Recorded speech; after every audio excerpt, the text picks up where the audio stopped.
মনে রেখো যদি মনে পড়ে ইউটিউব চ্যানেলে সকলকে স্বাগত। আজ আমরা ক্লাস 6-এর তৃতীয় অধ্যায়ের বেশ কিছু প্রশ্ন লিখেছি।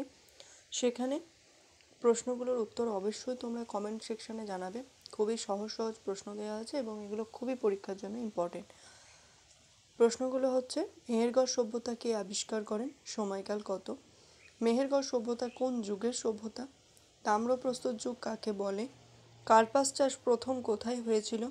হরপ্পা ও মহেঞ্জোদারো সভ্যতা কে কে আবিষ্কার করেছিলেন এবং কত খ্রিস্টাব্দে? একটি প্রায় ইতিহাস যুগের নাম বলো।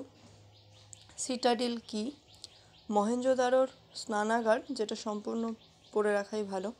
লোথাল কথাটির অর্থ কী? হরপ্পা সভ্যতার পতনের যে কোনো দুটি কারণ।